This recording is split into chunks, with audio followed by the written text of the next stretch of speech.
Welcome, everyone. We're just going to give it a few minutes so we can allow more people to join, and then we'll get started. We're happy to have you with us today.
All right. Well, welcome, everyone. We're going to go ahead and get started. Welcome to Services for Independent Living's webinar.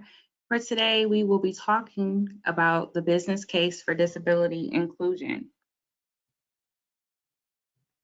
Today's webinar has been brought to you by Services for Independent Living and the Cuyahoga County Board of Developmental Disabilities. My name is India Jones. I am the Community Services Manager here at Services for Independent Living, and I will also be your webinar facilitator for today. Just want to go over a few housekeeping rules. All participants will be muted during the webinar. Please feel free to put any questions that you may have in the questions box, and we will attempt to answer them towards the end of the presentation. A recording of this webinar will be available on our website at www.sil-oh.org in the archived webinar section. A copy of today's PowerPoint will be available for download. You should be able to access it in the handout section. If for some reason you have an issue with that, please email me personally and I will make sure that you get a copy. There will be a satisfaction survey that will pop up at the end of this webinar. Please feel free to fill it out. This is how we get our feedback on how we're doing. And then also is where we get ideas on what other topics you all are interested in hearing about. And then last but not least, if you would like to receive 1 CEU credit for attendance, and remember this is only offered to licensed social workers, licensed independent social workers, and social work assistants. Please select yes on that particular question on the survey. That will pop up directly after the webinar. So I want to go ahead and introduce our wonderful speaker today. We're going to have Jared Daly. He is the Regional Coordinator of Workforce Development over at the Cuyahoga County Board of Developmental Disabilities. And we're really, really happy that we have him with us today to kind of educate us on this topic. So I'm going to hand everything over to you, Jared, and you have the floor. Thank you. Yeah, thanks for the introduction. So my name is Jared Daly. I work at the Cuyahoga County Board of Developmental Disabilities. And so my job, that regional coordinator of workforce inclusion development, really involves talking to businesses about the advantages of hiring people with disabilities and how it can impact their business positively. So I don't really serve a caseload of individuals or support any job seekers. My pitch in my case is directly to the businesses on why I think this is a good decision for them as a business. So I'm going to kind of talk through some of those things here today. So if you are a business that happen to jump on, you'll hear some of the good reasons. If you're a staff in this field or a person with a disability, I think it's really good to hear some of these stats and data so that you can advocate to businesses, community members of why people with disabilities should be included in the workforce. So if you want to go to the next slide, India, we'll kick it off. Employment First is a big initiative. We're talking about this a lot now. It was signed in 2012. It's a statewide initiative as well as a national initiative. And really the idea from the service side of the field is that people with disabilities, first option should be employment. I think employment's important for a lot of reasons. For people on this call, like I connect with a lot of my friends at work. A lot of my colleagues are my friends. Work is important to me. It's probably where I spend most of my time outside of my home.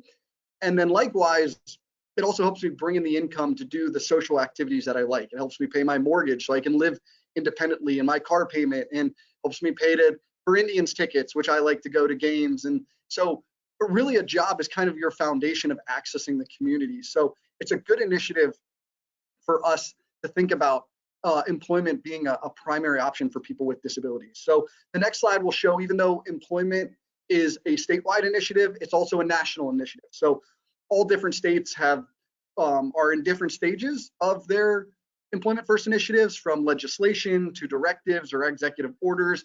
But it's really a movement that's taking over throughout the country about helping people with disabilities think about employment when they're getting ready to graduate high school, maybe even as adults that have never thought about employment and what that can mean for them. And when we talk about employment, in the next slide, we'll kind of go through what we're mentioning when we mean employment.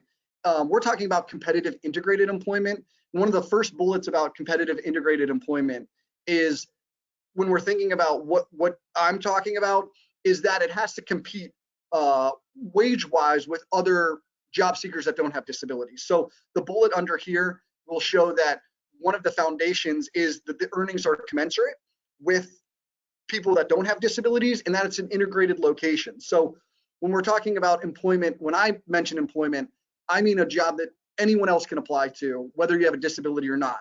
That's different from under here when we talk about segregated employment, which is really just for people with disabilities. So when I use the term employment, I'm talking about a job that anyone can apply for, and that a person with a disability application is in there right inside with somebody that doesn't have a disability, as opposed to segregated employment, which is only for people with disabilities, and there's not really that competition for some of those slots. So a couple clicks there and we'll get to the next slide.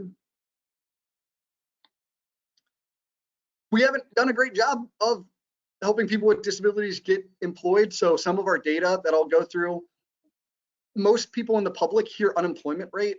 Unemployment rate isn't a great metric to measure how we're doing with any population working, because that's only people that are saying they want a job and don't have one.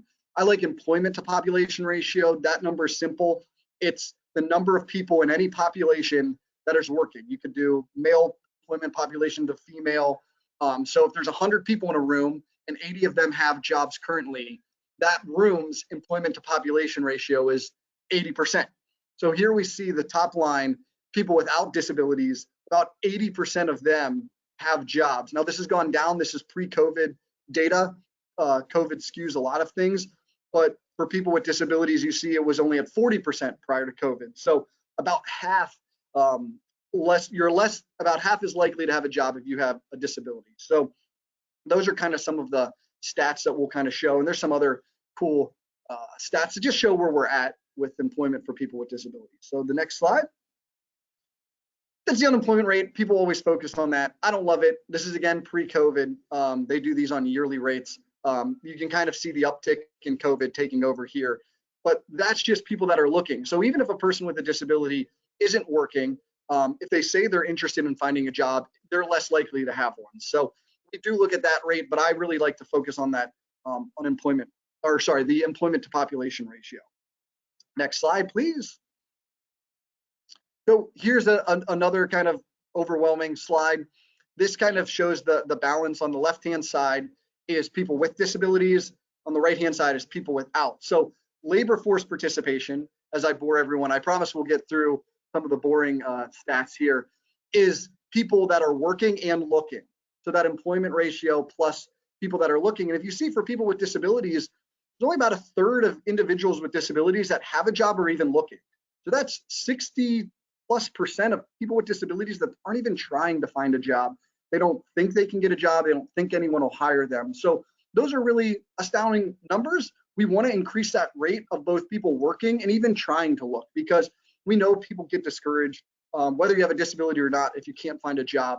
And so they completely remove themselves from the labor force. They go, no one will hire me. I don't even have a chance. Why even try? And so you see for people with without disabilities, it's over 75% are trying to find a job or have a job. And so those are numbers that we really want to try to close that gap. Underneath that is that employment to population ratio. That's taking out unemployment. So that's just working. So if you don't have a disability, you're like 2.5 times more likely to have a job. And those are things that we really want to try to work against, and get people with disabilities working and participating in the labor force at similar rates or as high as we can get it to people without. Because we know actually this 2/3 of people with disabilities, we've polled them, we've talked to them both nationally and locally, that they would work if they thought it was feasible, if they thought they could get a job. So there's a lot of people out there that aren't even trying to find work, that we could really access and help them build that foundation for life, right? Somewhere to go, make friends, get colleagues, bring in income to gain that independence. So that's why it's important. I always think it's important to kind of level set of where we're at and what we call that employment gap, the gap between where people with disabilities are, people without, when we talk about work in the labor force.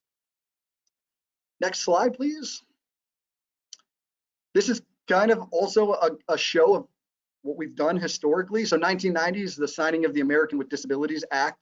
A lot of that increase in where people have gone as just the population increases, and so does people with disabilities. And so you can kind of see that integrated employment, which we talked about being the goal, a job out there competing with everybody else, hasn't really gone up.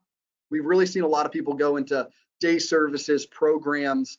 That's been the biggest increase. So we've got to be starting to work to increase that bottom line. 2012 was when employment first started. So you can kind of see that uptick on that bottom line that's in black, that integrated employment start to go up a little bit, but not nearly as close as non-work. So over the next few slides, we're going to talk about what we can do to change. And we're going to talk about what employers' thoughts are about hiring people with disabilities, both the benefits that they believe are there and the myths that we kind of need to bust. So ODEP did a survey.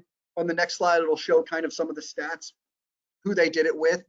They did a survey in 2008, and they also followed up on it in 2018. So we see a different gap there. It has 2,000 employees, and it was about a 20-minute phone survey. So they called up HR members of various employers.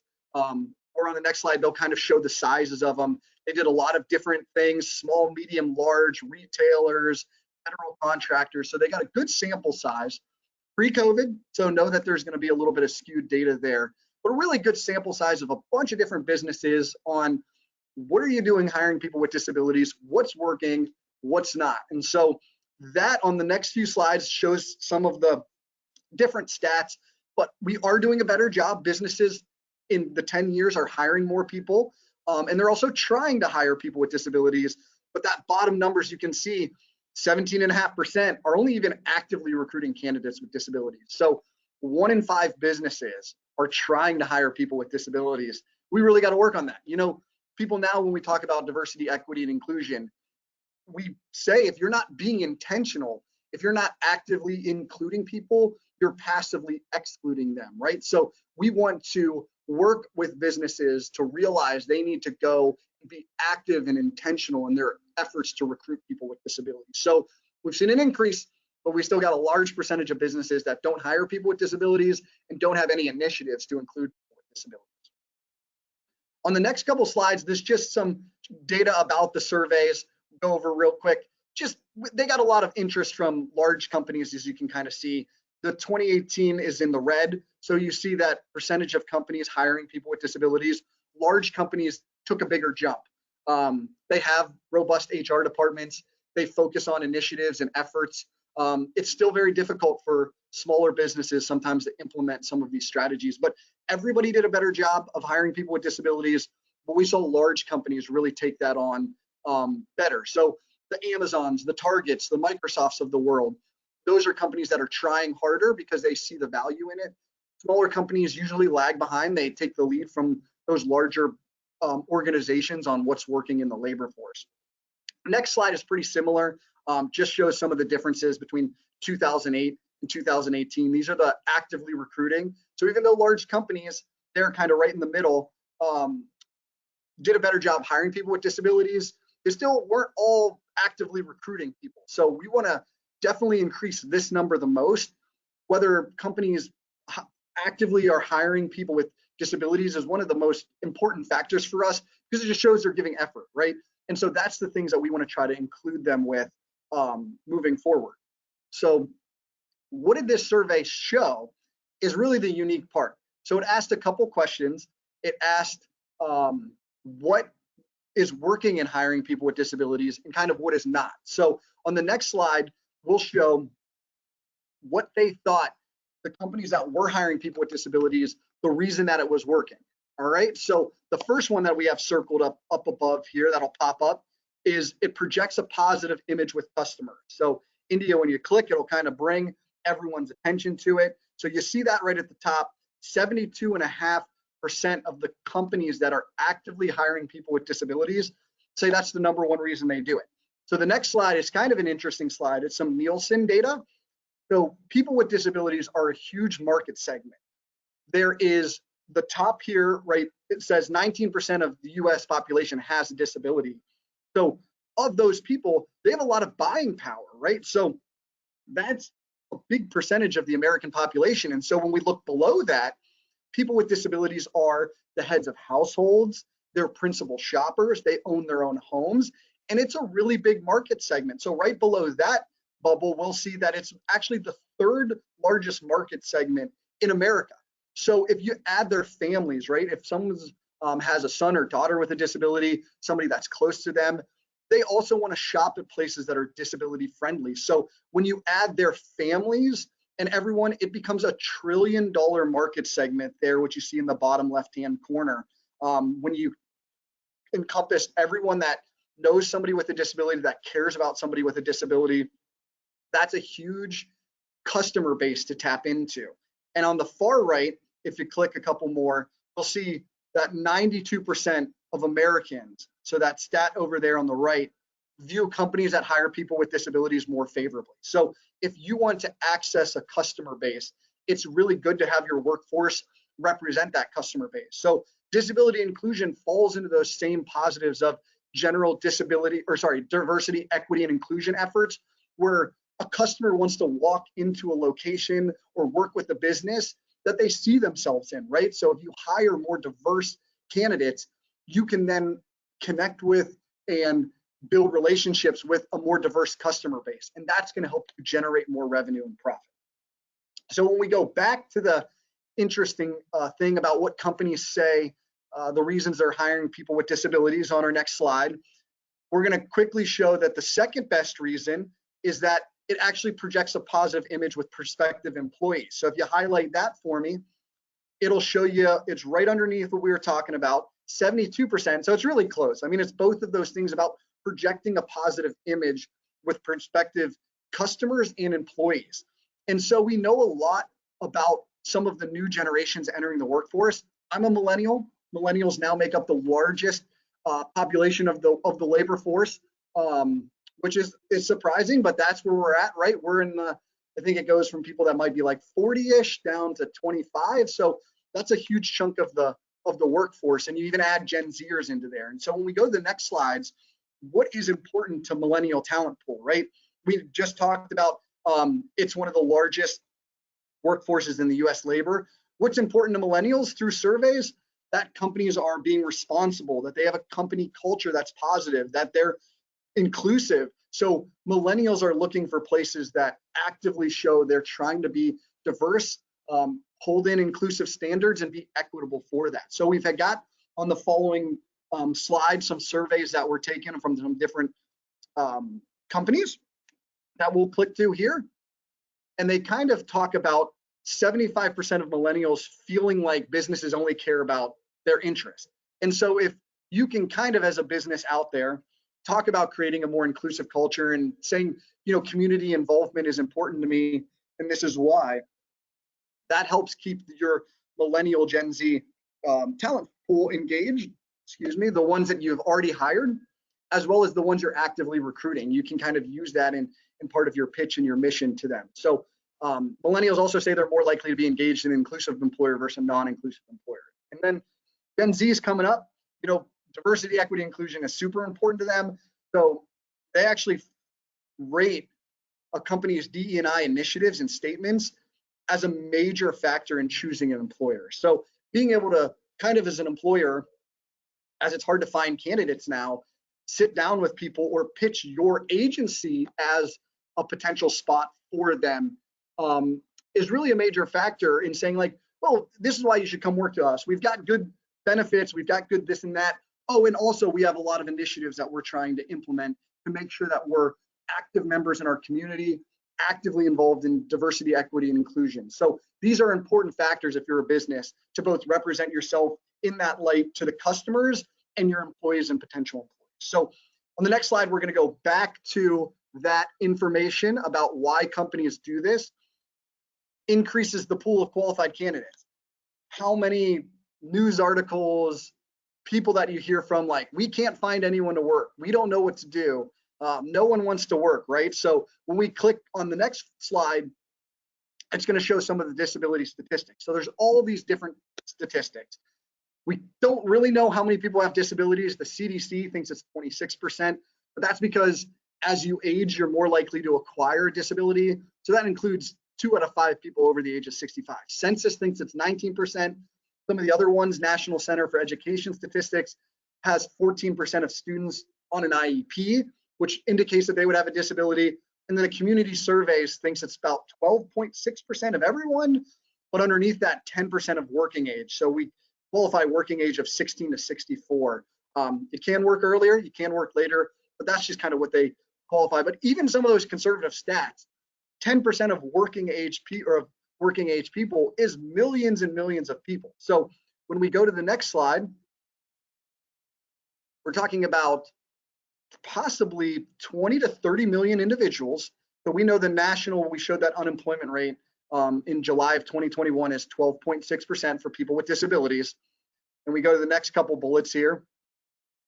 If we're going off some of those estimates, even the conservative estimates, that 10 to 14%, we know there's 20 to 28 million people with disabilities out there in the labor force. So you're talking about a potential job pool of 4 to 5 million, which is the next bullet under there. That kind of gives you that, you know, my math isn't always great. So that's just the people that we know are actively looking for a job.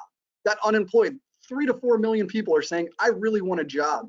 But we've already talked about all those individuals that aren't even trying. So not only could we help 3 to 4 million jobs get filled if those individuals with disabilities were able to access them, we could encourage people to come off the sidelines that aren't even looking. So every business that I talk to, I can't find candidates, I don't know where to get them. This is another potential applicant pool if you're actively and being recruiting and being intentional about it.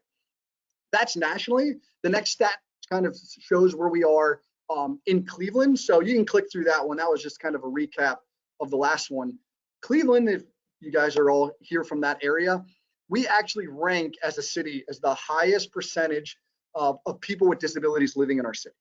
So people with disabilities are a huge population of America. In Cleveland specific, it's even bigger. So some of those conservative numbers of 10 to 14%, we know we're on the high end. We're probably in that 20 to 25% of people that live in Cleveland have a disability. So if you're a Cleveland local business, that's going to be a huge percentage of job seekers that if you're excluding is going to be tough to fill your positions. And the next slide is even a little bit more scary.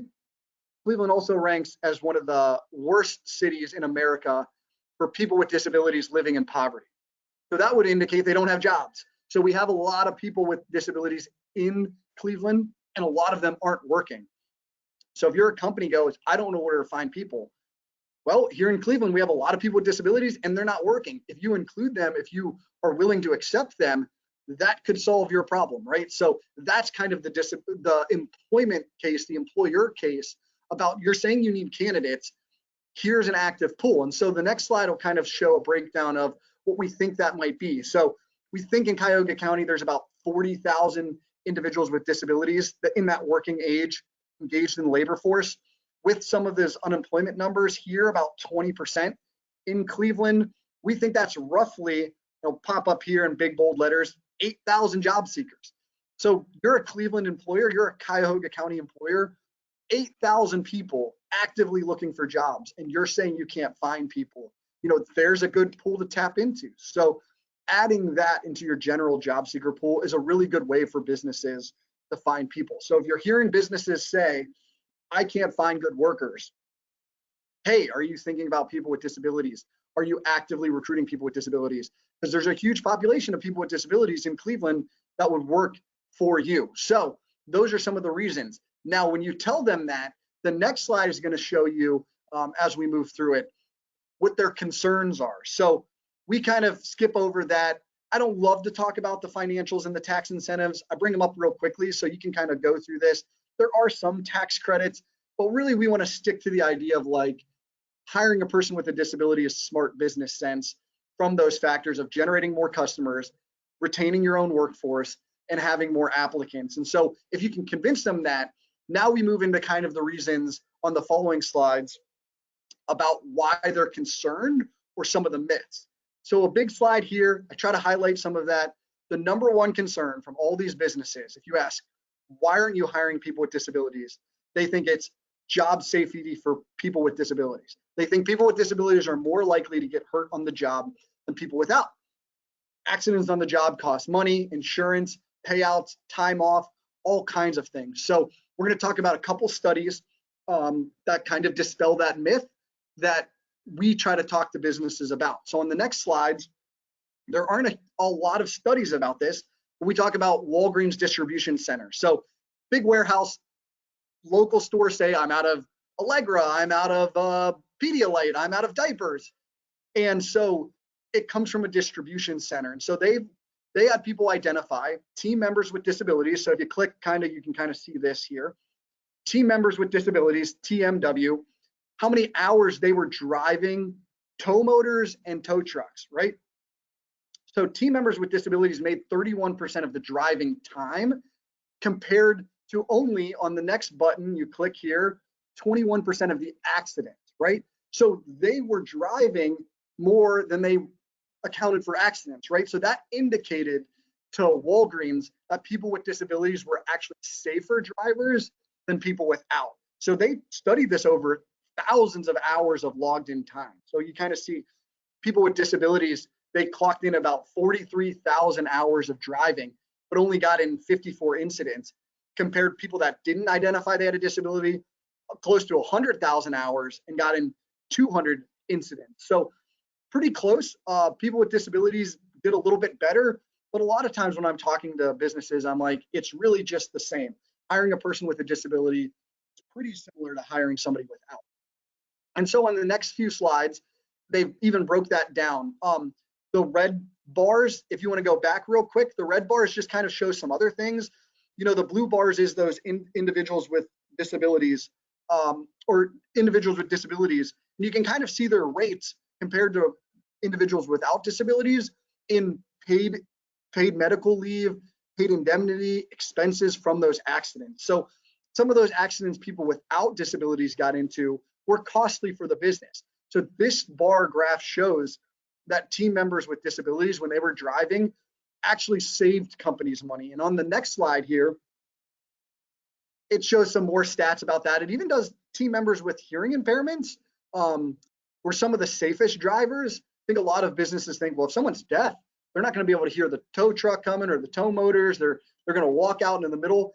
And what they kind of saw is it was the exact opposite. We've anecdotally heard from people with disabilities or with hearing impairments or who are deaf that they know they have to pay more attention to their surroundings and be extra cautious, where somebody without a disability walking through texting because they think they're going to hear what's going on. And so they get a little bit overconfident in their ability to use all of their senses they may have, or somebody that may have a disability, a hearing impairment, a visual impairment, knows that they have to be a little bit more attentive. So there's also on the next slide, some of just kind of the time off and things like that. It was funny, I think, if you read the study, but people with disabilities reported like more first aid cases and OSHA recordables. So even though they got in less accidents, they would always come and follow the rules. So like, hey, I had to get a Band-Aid, or hey, I had to do this, right? So in Walgreens, you had to report all of those incidents, even though they weren't like a time lost cause or really truly an incident. They were more diligent in reporting that. So I just thought that was funny that they also followed the rules a little bit better around smaller incidents. So they're more likely to even report an accident, and they reported less of those major accidents, but more of some of the smaller things. So the next slide will show kind of a Deloitte DuPont study. They just surveyed their managers about their subordinates with disabilities versus without. When they first did it in 1973, managers didn't have any incidents to report that lost time due to somebody with a disability causing an accident. So then they surveyed again on the next bullet in 1981, and the managers rated their employees with disabilities, 96% of them, as better or the same when it came to safety. And then when they did it again in the next bullet in 1990s, it went up a percentage. So managers are saying people with disabilities are safer or as safe. So that's kind of the first myth that we try to bust. It's one of a company's biggest concerns. So know that going in if you're talking to a business or if you are a business. We understand that might be a concern. You're not the only one with that, but there's really no data or evidence to show that.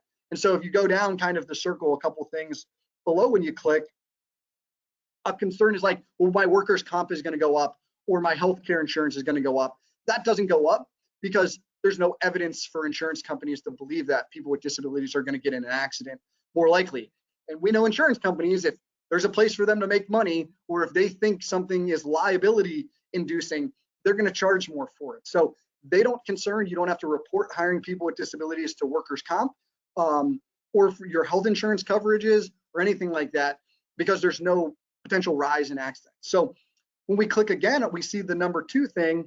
Once we dispel that myth about safety, is going to highlight the ability of workers with disabilities to perform the job. So if we click India, kind of highlight that next portion there, 55% of businesses are concerned that hiring people with disabilities, they're not going to be productive. They're not going to be good employees. And so you're fine. You can click to that next slide. When we go here, we have Accenture. I'm really making India work because we got a lot of charts and you got to point to stuff and all kinds of things. So I appreciate you working there. So Accenture scored a bunch of businesses, close to 2,000. So really nice sample sizes.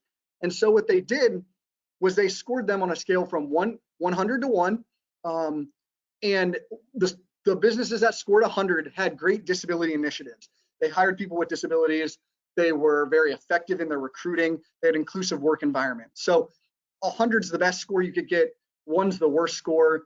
If you scored an 80, you were pretty good. So they did this box here where if you click, I'll kind of point to it. It's on the right. So that disability inclusion champions right there, those are people that they believe were doing a really good job in disability hiring. So when we get to our next slide, they compare those disability inclusion champions to the rest of the field. So those people that were really doing good initiatives. And so you see here, the companies, the purple bars on the left are those champions, the ones that are doing great disability hiring initiatives and inclusions. They had better revenue, they had better income, and they had better profit. So could be a chicken and egg. Are those companies making better revenue and profit because they're hiring people with disabilities? Or do smart businesses that make more money than everybody else hire people with disabilities? I would say it doesn't matter if you're a business. If you're a local business and you're going like, well, I want to model myself after the great businesses of the world, right? The ones that are making a lot of money. And so what are they doing? Well, what they're doing is hiring people with disabilities. So disability champions, these companies that are hiring people with disabilities, aren't seeing this huge drop off in productivity. They're actually making more money. So that would indicate that hiring people with disabilities does not hurt the bottom line.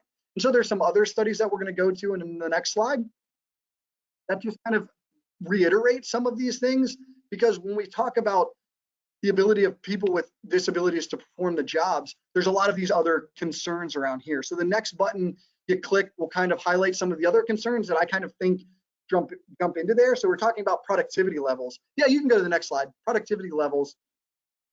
And so in that Walgreens study, we're talking about, imagine like an Amazon plant or what you think would be an Amazon plant. I'm picking, I'm packing, I'm putting stuff in boxes.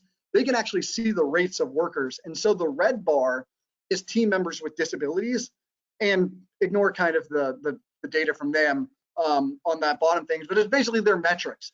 They were doing a better job of picking and packing and getting the items out. And so it's small, it's not a huge increase, but it's still an increase. So even if it was the same or a little bit better, we're talking about team members with disabilities competing right on line with people without disabilities. So there's no evidence to show that people with disabilities are slower workers, less effective workers, less productive workers in this Walgreens study. So you go to the next slide.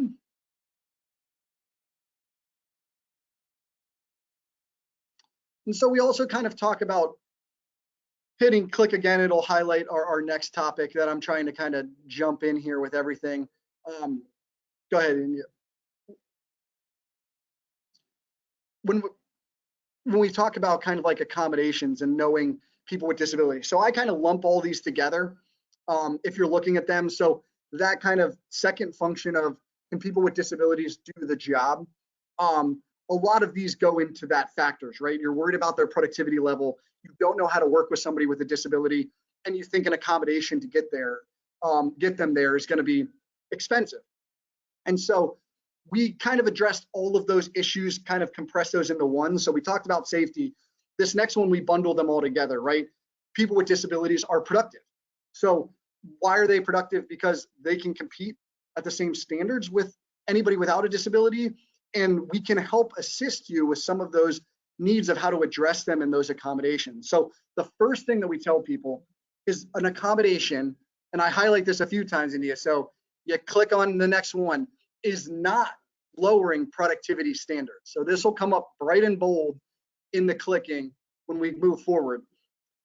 Hiring a person with a disability, the accommodation is never lowering the productivity goals, right? Everything we do is to get somebody to the standards and the rates that you want. So go ahead, India. I always just put it big up on the screen when you click forward. We remind businesses all the time, you can go ahead and click, even a couple times, I think, because I try to highlight it.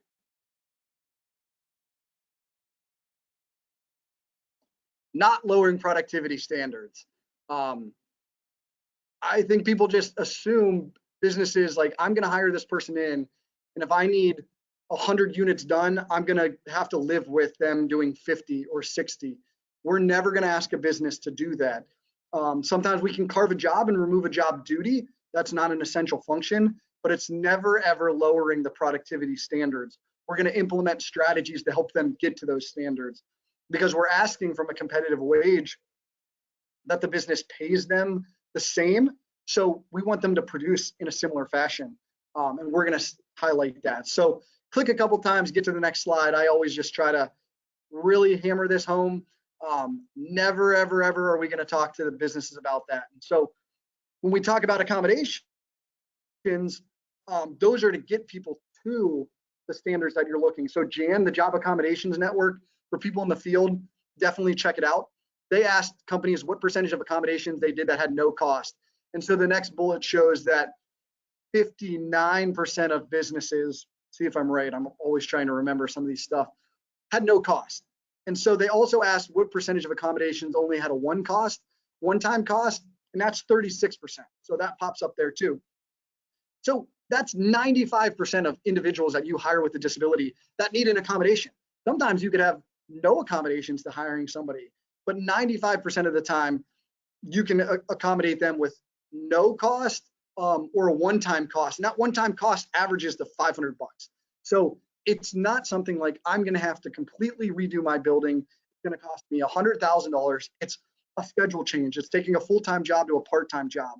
And so when we try to talk to businesses about these accommodations, we talk about really simple things to implement that'll help with those. So that first problem was safety. The next one is productivity that we all loop into. So when we're busting myths, we're saying job seekers with disabilities are safe and productive employees. The last box that I think checks off there is kind of what you'll get circled when we click here is absenteeism, which is kind of that loyalty factor.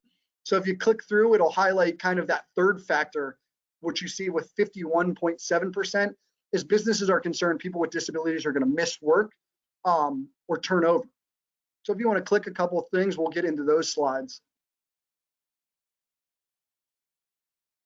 Here you go. So absenteeism, really when the stats and data show that people with disabilities actually stay in jobs longer. So there's a study that says employees with disabilities stay about 4 months longer than employees without. There's another study, Washington Mutual is a company in the state of Washington. They did a disability hiring initiative through, I think, like a trade school or a high school. And every candidate they hired through that initiative had an 8% turnover rate. So within 1 year, they were no longer there, 8% of them. But their general hiring through Indeed, Monster, whatever, that had a 45% turnover rate. So they saw a drastic decrease in candidates quitting that they hired through that. In those DuPont studies, they thought 86% in their surveys of employees with disabilities were rated average or better attendance than non-disabled employees. So really high numbers in these studies. In the next couple studies, a couple more local companies. So that Walgreens study we pull from a lot. They saw 58% less turnover for employees that disclosed they had a disability. And we're currently working with Advanced Auto Parts. They started a disability hiring initiative. They thought 27.5% would be a good target goal for turnover for people they hired with disabilities. And right now it's 4%. So those are numbers that they're tracking that are important to them. And so all of these employers that are studying that see that. And so this survey is also pretty interesting. It's a Kessler survey. They surveyed 411 managers from 50 different companies. So if you see there, they asked employers, how do people with disabilities rate in dedication and retention? The biggest answer is they're the same, right? And so when we talk to businesses, hiring a person with a disability is very similar to hiring someone without. But the only thing that was different is a lot of them rated them more dedicated and better in retention. So you see that 35% of managers thought they were more dedicated and 33% thought they had better retention. So you see the two biggest numbers out there are more of the same. Some have slightly less, like any population. You have some great people, have some average people, you have some, less than average people. And so just like most bell curves you see in life, people with disabilities kind of fall on that. You might get some great candidates. And as these managers are saying, you get that more often than you get candidates that aren't dedicated, but more often than not, the bulk of the time, you're getting somebody very similar to hiring somebody without a disability. So the next slide, I think we go back to our chart. And this is where, and you can just stay here. If we dispel that myth, safety, productivity, loyalty, and we say, hiring a person with a disability, you're going to get somebody that's safe, loyal, productive. It can really box out all of these ones that I think. So the attitudes of customers. Well, don't worry about the attitudes of customers because they're going to get a really good employee to interact with, as if they would anybody else. Don't worry about the attitudes of coworkers because the coworkers should know this employee next to you is going to show up as much as anybody else. They're going to work as hard as anyone else, and they're not going to make your job harder because they're going to get the same amount of work done. Same thing with supervisors. Hey, we're going to hire someone with a disability. Well, I don't know if I'm excited about that. Why? This person's going to come in and have the same chance as being an effective worker as anybody else. Don't expect less of them. Don't treat them any differently. We may need to implement an accommodation, but that's only going to be able to help them be a better employee for you. So all of those stakeholders, if we can indicate to them that hiring a person with a disability is not a charity approach, it makes business sense, then their attitudes shouldn't impact the decision, right? So we convince them that this is going to be hiring a good employee. If it's not, if the person isn't productive, if they're not showing up, they're going to offer the same consequences they would somebody without. So those are the three myths that you see a lot of words over there. They've got like a bunch of concerns. I bucket a lot of those into those three, safety being the first one, loyalty being the second one, and then productivity being the third one. Those are the first three things when we're talking to businesses. We go, hey, do you want to hire people with disabilities? They're safe, loyal, and productive. Happy to talk with you about it, explain why that is, give you the stats if you need it. If you don't trust me, engage to connect you with other employers who have seen it firsthand. And we believe if you hire somebody and try to hire someone, you'll see it firsthand as well. And it'll lead you to want to do this more. And all of your employees, all of your managers, all of your customers will buy in because they need good workers. So the goal is to always find good workers. So those are the three myths we attack. Those are the things that we're always trying to dispel, along with the positive reasons we talked about. With that, it's going to help you bring in more customers. It's going to help you keep your employees around here and happy and engaged. And it's going to lead to more candidates for you to source through. So the last couple slides here, if I can convince a business of those three things, those top two factors that'll get boxed in here when India clicks, the two things that indicate a business is doing well, those companies that have really good hiring initiatives, this is what they do. They partner with local community agencies like Services for Independent Living or county boards of disabilities, whatever it may be, and they have goals. The reason I love telling businesses to do that, they're both free. So get some partners and then make some goals. I want to hire one person with a disability and I'm going to connect with an organization that can help me. It's really funny that people don't do that, because if you click on the next slide, where it kind of just goes, not the next slide, and another box will come up here, they don't really do that a lot, right? So those are the two things that indicate that you're doing a good job, and those are the two things businesses do pretty much the least. So those are the factors that are done not very much, and they're free and they're really effective. So if you're a business, if you're an advocate in this field, tell businesses to just make some partnerships and make a goal. And that's the way to do it. So if you do a good job, if I've done a good job of telling you how to sell this to a business, get more customers, engage your employees, access more candidates that are safe, liable, reliable, and productive. And they go, cool, this sounds awesome. What do I do?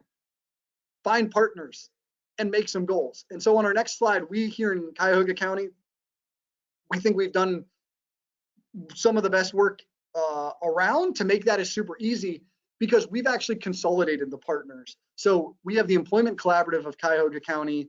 Got our website, check it out if you haven't heard of it. But basically what it does business services. So if a company wants to hire a person with a disability, we've pulled together all these nonprofits so that we can access the job seeker pool. So the next slide shows some of our partners. And so this idea of create partnerships. Well, you can create a partnership with one organization, and some of those organizations are serving 20 job seekers with disabilities, 50 job seekers with disabilities, but we consolidated all of them. So if you're a local business and go, I want to hire a person with a disability, you can connect with any of these partners or the Employment Collaborative directly, and now you have access to all of the candidates within every organization. So creating partnerships is a great way to do it. You can create 60 partnerships with the click of an email, just going, hey, Employment Collaborative or any of these partners, I'm looking to hire a person with a disability. Can you help me? And they can pull on the strengths of every organization. So here's a list of some of the organizations that we pull from, that we get the candidates from. As I said, I don't work with job seekers with disabilities. I work with businesses. So once I find a business interested in hiring a person with a disability, I send out an email to all of these organizations. The next slide shows some other community partners that we have involved. You know, Milestones, local school districts, Cleveland Clinic, Metro Health, Volunteers of America, all these different organizations that are also tangentially and connected to people with disabilities, really gives us access to that broad candidate pool, that 8,000 people that we talked about in those previous slides. So if you're a business, if you're selling this idea to a business, increase customers, increase employee engagement, get more candidates. Those candidates are loyal, safe, and productive. So those are kind of the things that we talk to businesses about. The last couple slides just kind of wrap that up. People with disabilities make up a huge population. Tap into them. They're safe, productive, and loyal. We'll say it again and again and again if I sound like a broken record. Those are the way to convince businesses to hire people with disabilities. Those are the way to open up more opportunities, which will help close those gaps between people with disabilities and people without. So feel free to reach out to me, send businesses our way, advocate out there in the community. You have power, you have buying power, you have the ability to help businesses as much as people with disabilities. I believe that this is a win-win for both parties, and sometimes even more for the business. So, you know, we think a lot in our field about helping people with disabilities, but really businesses need people, and not having filled positions means work not getting filled, the business not generating revenue and profit. So, you know, we never want to think of hiring people with disabilities as a charity. It's a business sense, and that's the business case for hiring people with disabilities. So if you have questions, feel free to put them in the chat. All right.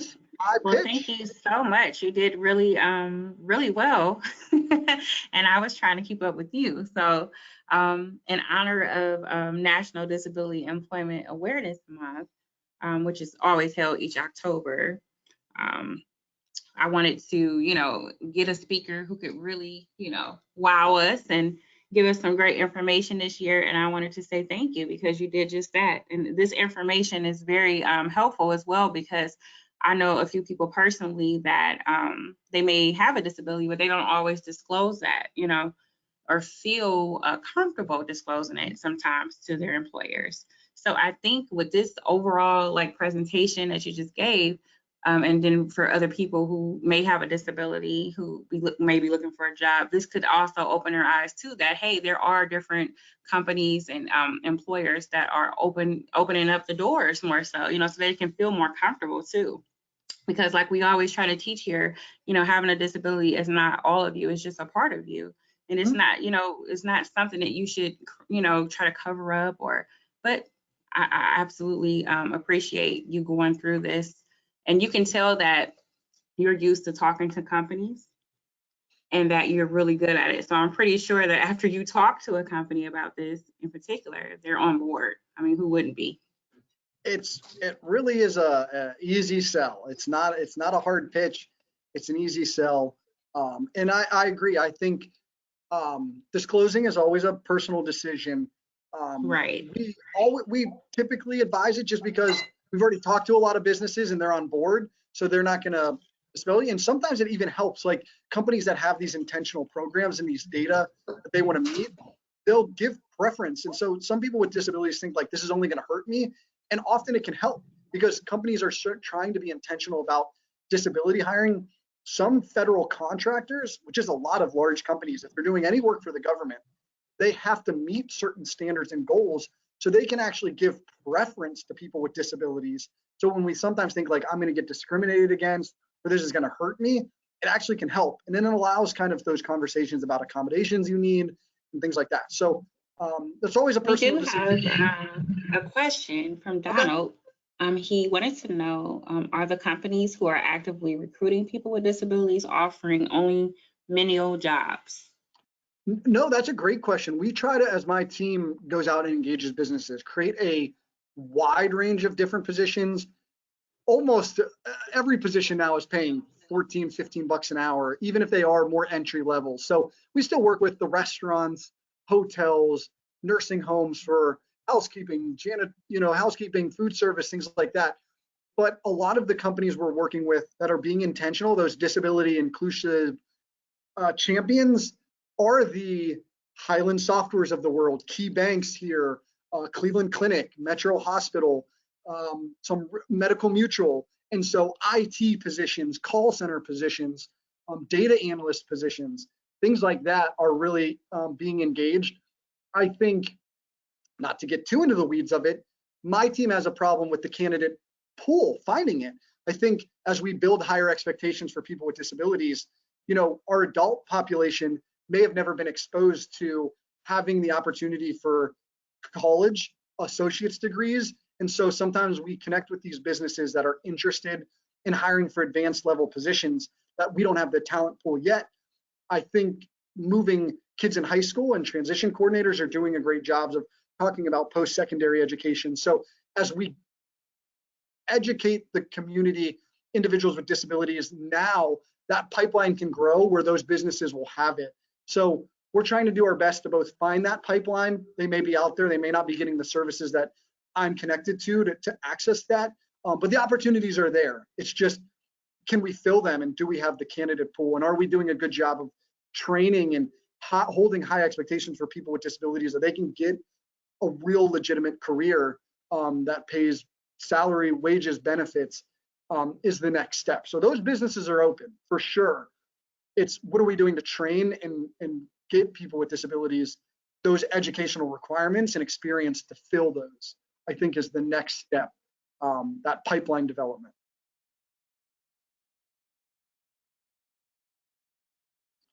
I just, in shortly, like my time in the field. I was talking to you, but I had it on mute, sorry. Oh, that's okay. Here's another question regarding the IEP statistics. I just want to point out that not all students with disabilities have IEPs. So the number of students with disabilities is actually higher. Yeah, I mean, disability statistics is hard to find. Yes, that's correct. I mean, any number you take, and And I always take like the conservative numbers, just because even at the lowest, the American Community Survey is 10%, which I know it's higher than that.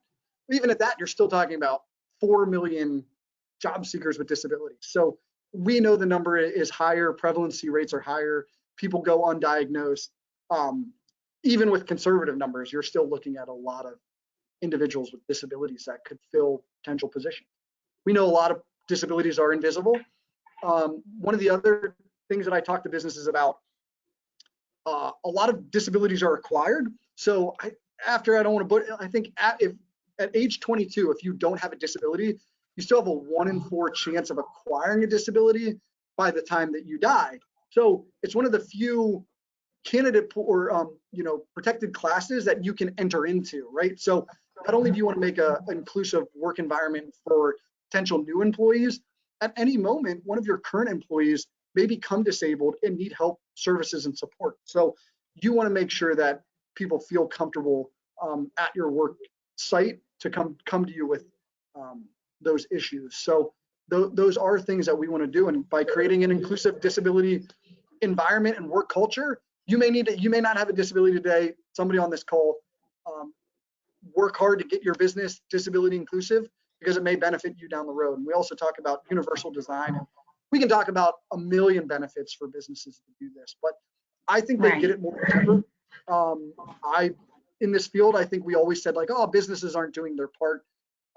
I've never seen that. I have easy conversations with a lot of companies. I think it's just a challenge for them to interact with our field. We're disjointed, we're siloed, we work very person-centered and individualized, so it's not very coalesced. And so businesses are ready. We just have to be flexible to work with them, and together, I think, is the biggest part. We got to make it easy for them to find the candidates, get the supports they need, and move forward. So I don't know if businesses are the problem anymore. I think it's our field being unified, being together, and holding high expectations. I definitely agree. So I just wanted to thank you again. If anybody wants to be able to email him personally, I was looking for your email. I'll actually send it out in a follow-up email. Sure. And since there's no other questions, I just want to remind everybody to please stay safe. And I look forward to seeing a lot of your faces on one of our next webinars. So thanks again, Jared. I hope to work with you in the future. And everybody, please have a great, great Wednesday. Yeah, thanks for your time. Thanks for attending. Thank you. Bye, everybody.